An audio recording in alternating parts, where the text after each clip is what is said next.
Shalom everyone. This is our second class with the topic of Birkat Hamazon.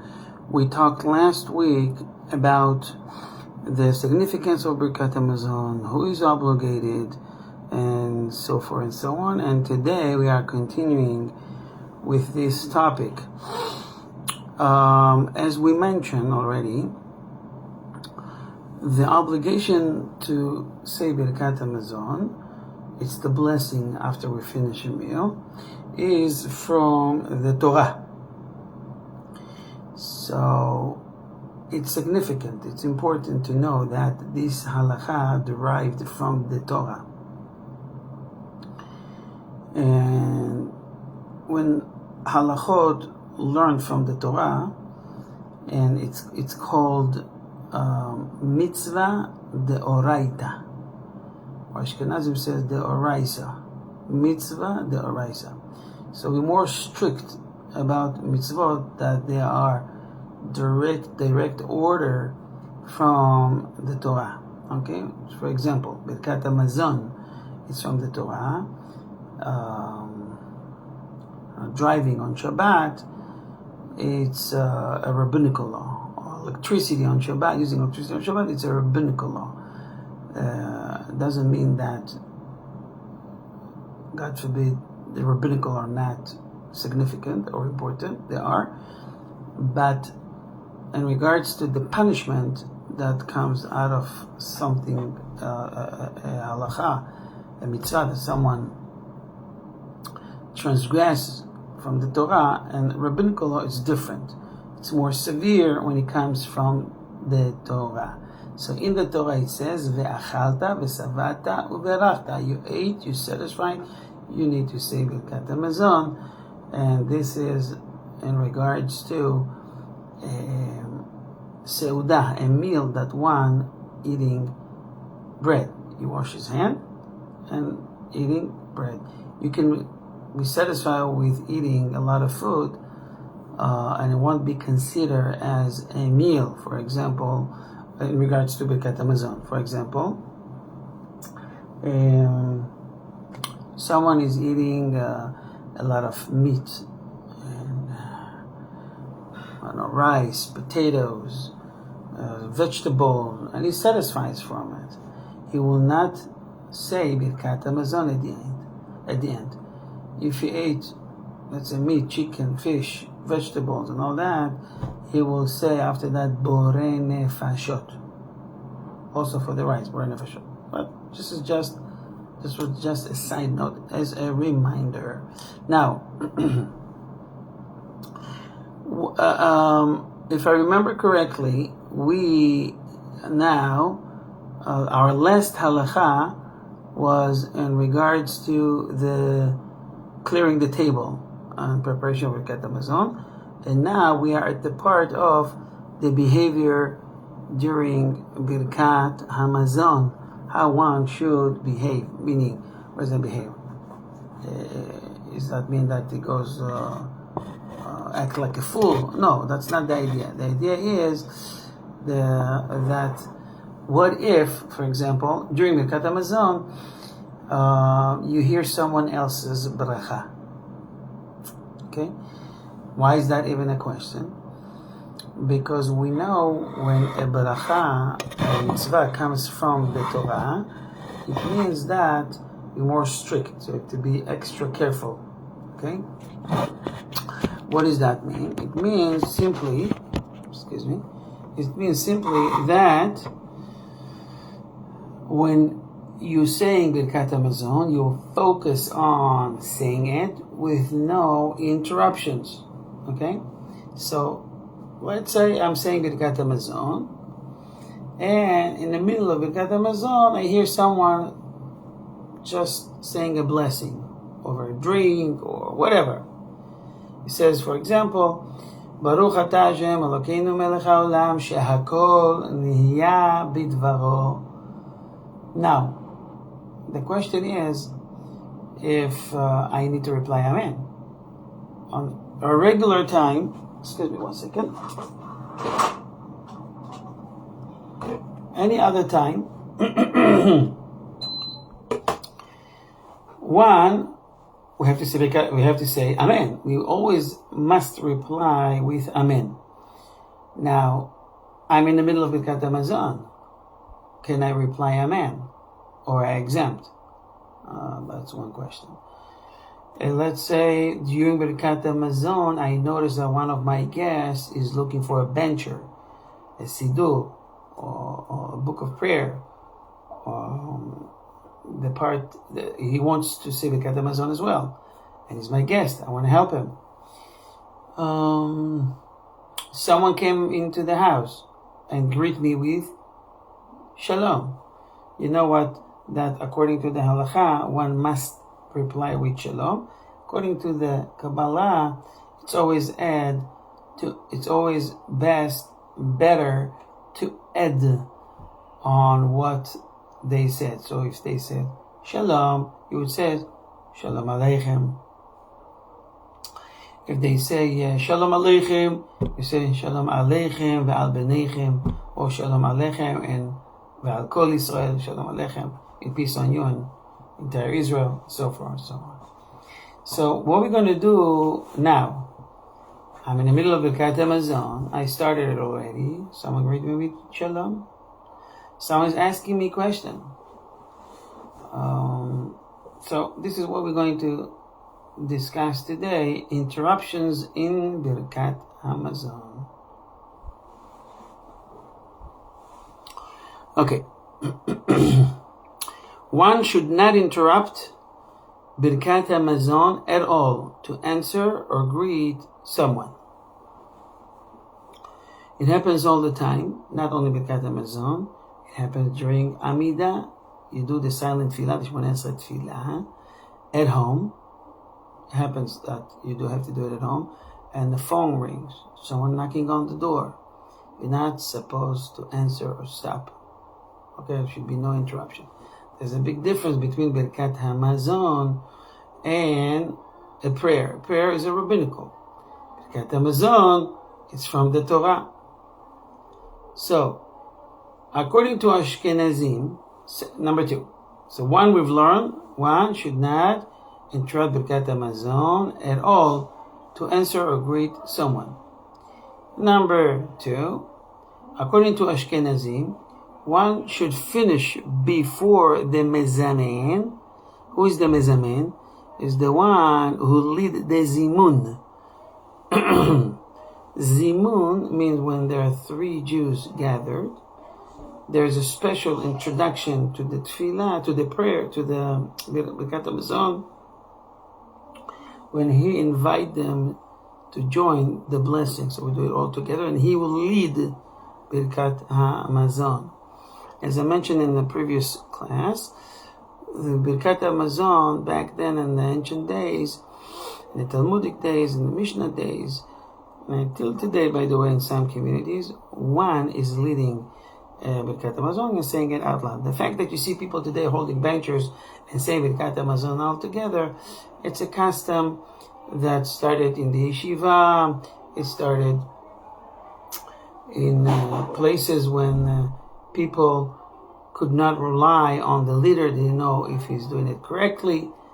And then, ever since, people saying it all together. But you should know that one can lead for everybody. You just need to sit tight, listen to the mezamen, to this leader, and respond with Amen. Now, the guy that is leading, the leader, the mezamen, at certain point, he says a bracha, and I am, as a blessing participant, needs to reply with Amen.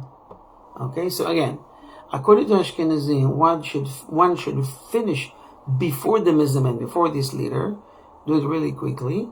So it finishes when this leader finishes each bracha, so that one can answer Amen to his bracha. So it doesn't mean that you have to finish the entire Birkat Hamazon and then listen to him. You won't be able to do that. It just means that there we have in Birkat Hamazon 4 parts, 4 barachot. Just finish the first part a little bit faster, a few seconds, wait, he will finish Baruch Atah Hashem, so forth and so on, and you say reply Amen, and move on to the next one. Okay? That's according to the Ashkenazim. Finishes each bracha so that one can answer Amen to his bracha. However, the Sephardic minhag is not to answer Amen during Birkat Hamazon. Just want to add that the Yemenite minhag is to say Amen. The Yemenite minhag is that, like the ancient minhag, one is saying Birkat Hamazon for everyone. You sit tight, quietly, focus on what he's saying, and reply with Amen.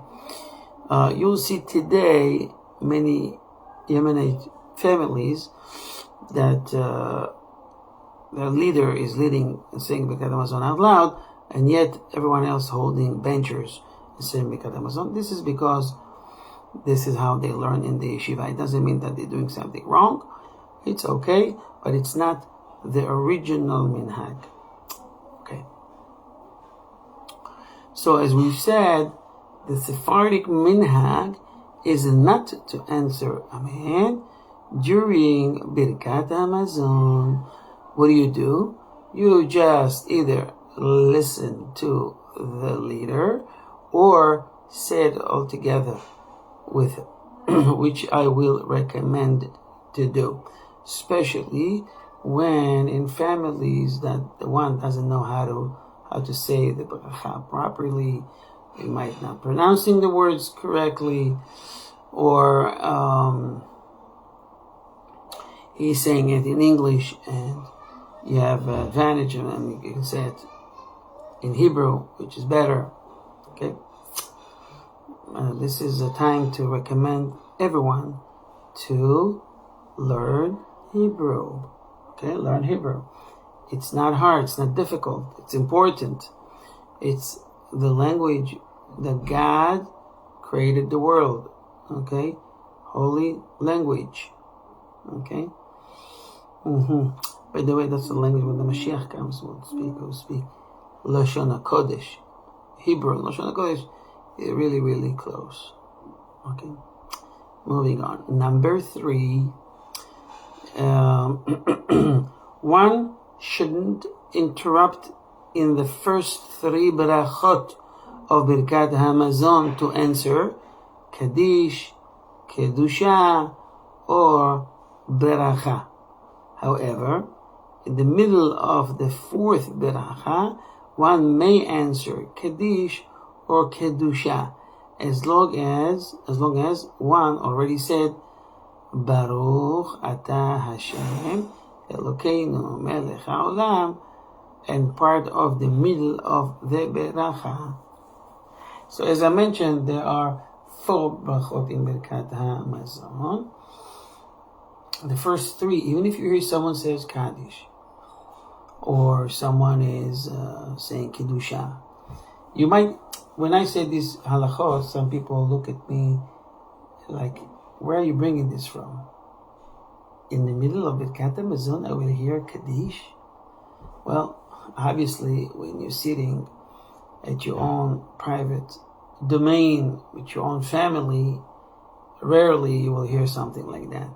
But when you are in yeshiva or in a public area, you might hear Kaddish right next to you in the next room, from the next room, or Kedusha from someone else, Tefillah, or you're eating by yourself a sandwich, okay? And you hear in the synagogue, from the synagogue, from wherever people gathering and saying Tefillah, either Kaddish or Kedusha. So the first 3 brachot, after you started Birkat Hamazon, you will not respond. Okay? The 4th bracha was added later, in days and times of Mishnah. Okay? The original Birkat Hamazon was a combination of 3 brachot. Okay? Something we'll mention later. Bezrat Hashem. So, again, one should not interrupt in the first three brachot of Birkat Hamazon to answer Kaddish, Kedusha, or Beracha. Remember, we started our class with asking a question, what if someone, and this is something that can happen at your house, someone is just, saying bracha over a cup of tea, or whatever bracha. It's in the house, it's not part of the Birkat Hamazon, or if you just finished it, you did it earlier, or whatever. You will not answer Amen. That will be considered as interruption in Birkat Hamazon. Okay? Okay. Number 4.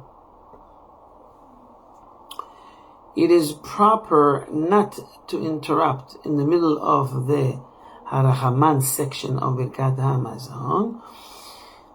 However, according to the strict Halacha, it is permissible to interrupt at that point. Yet, if one is making Birkat Hamazon over wine, one should not interrupt. Explanation. Okay. So, at the very last part of Birkat Hamazon, we are greeting ourselves and the participant with blessings. Starts with Harachman. May the merciful one bring us healing, livelihood, redemption, and so forth and so on. It's a bit different between the Edot, the communities. The Sephardi style in Edot HaMizrach is a little bit longer, the Ashkenazi is a little bit shorter, and the Yemenite has a different and some additions, but it refers to the same part for all of them. When you say Harachman, you may respond Amen. But according to the strict Halacha, some poskim hold, even at that point, when you're greeting yourself and when you ask from Hashem blessings, you should not interrupt, okay, not respond anything again. Yet, if one is making the Birkat Hamazon over wine, I don't know if you noticed, but in some houses, people have the custom to do it over wine. This is, by the way, the best method, according to the Halacha, to hold a cup of wine, to say Birkat Hamazon over it, and then conclude with Birkat Hamazon with Borei Priya Gefen, and drink. This is a segula, is a remedy, segula, for parnasa, to have a great livelihood. Okay? But some has this custom, you don't see it very much.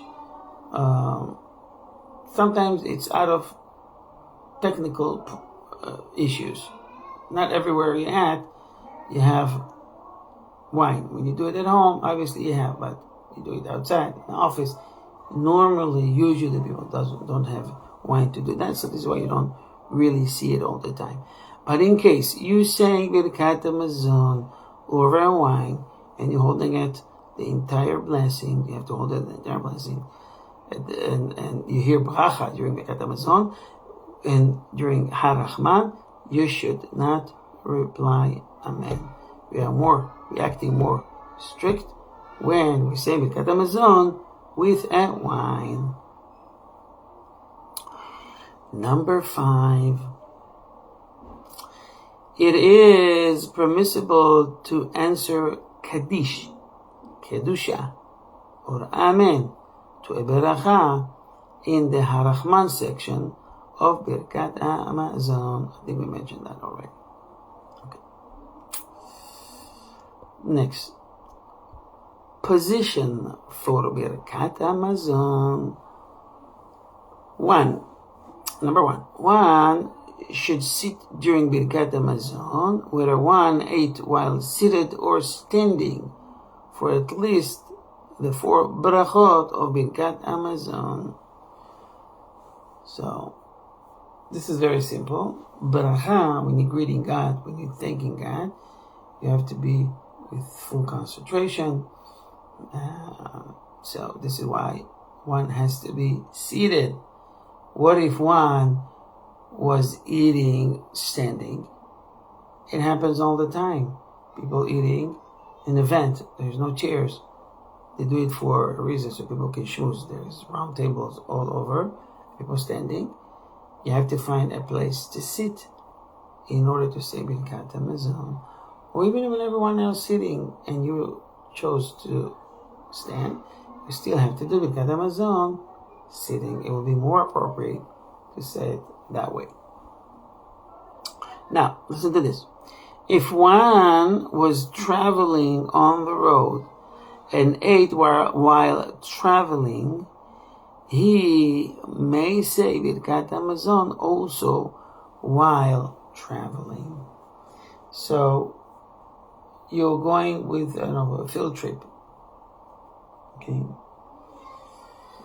Usually, school trips, they find a time and place and spot so everybody can sit and eat their sandwiches.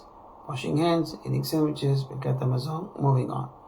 Sometimes it happens that one didn't have the time to do that, and he's doing it while everyone else are walking. Okay? So, he started at one point, and then a mile after, when he finished to eat the sandwich, he needs to say Birkat HaMazon.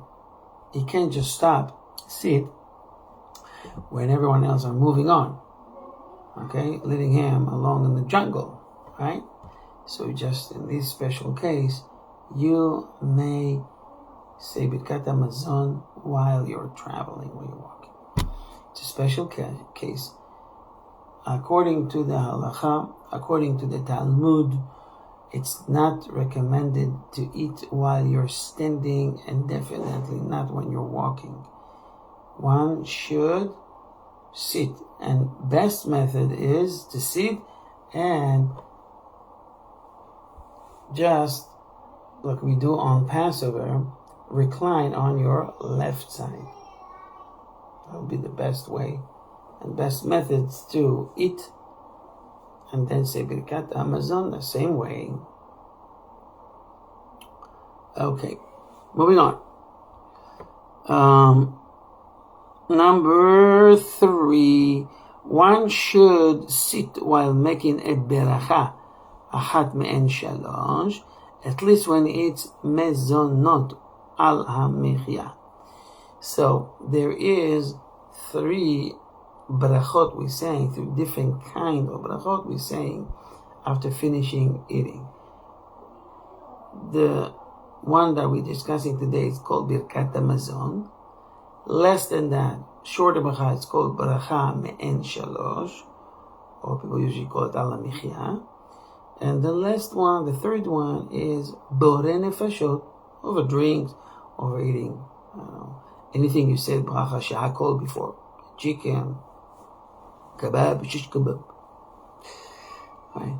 So you would say after that, if you eat that only, that alone, say borei nefashot. All these 3 brachot require ones to be seated, okay, while saying these 3 brachot.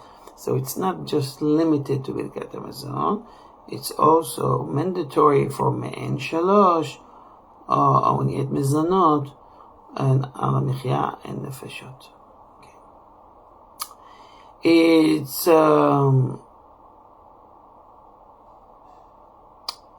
There is a question if one can say Birkat HaMazon while he's working. He's writing something, he's breaking stone, is chopping wood, landscaping, whatever, while he's working. Halacha says it's forbidden to say Birkat HaMazon or any beracha while doing work. One, again, it's from the Torah, have to be focused, believe the words that comes out of your mouth, and this is a segula to get an abundance, a shefa from Shemayim, from heaven. Now, the 5th one, you notice probably